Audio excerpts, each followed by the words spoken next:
Arguvanın yazısını gül eden, neyden gül eden? Yarım için Malatya'yı yol eden, güzel yol eden o yol.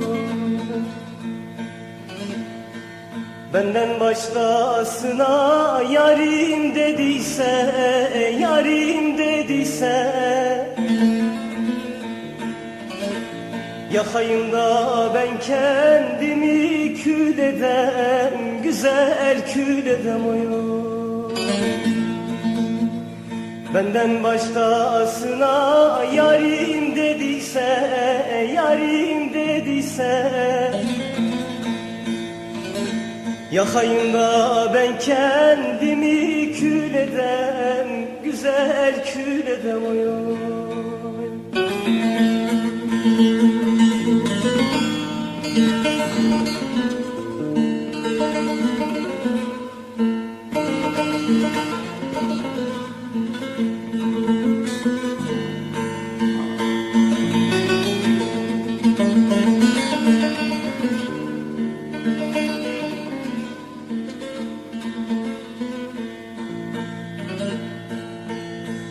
Gülün gölgesinde gitsin otursun, gitsin otursun. Elinde o yası örsün bitirsin, örsün bitirsin o yol. Benden başkasına yar demediyse, yar demediyse,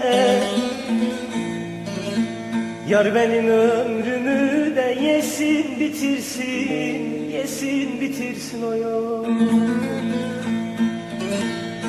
Benden başkasına yar demediyse, yar demediyse, yar benim ömrümü de yesin bitirsin, yesin bitirsin o yol.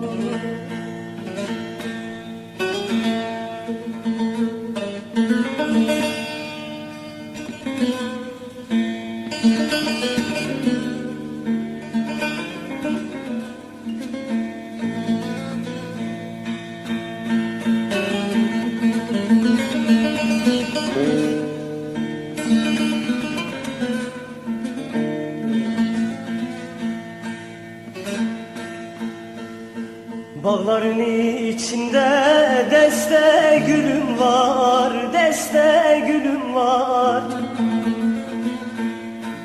Dertli bağlamada benim terim var, benim terim var o yol. Arguvanı al gül ile süsleyin, neyden süsleyin? Orada sevdiğim nazlı biri var da güzel biri var o yol. Arguvanı al gül ile süsleyin, neyden süsleyin? Orada sevdiğim nazlı biri var da güzel biri var o yol.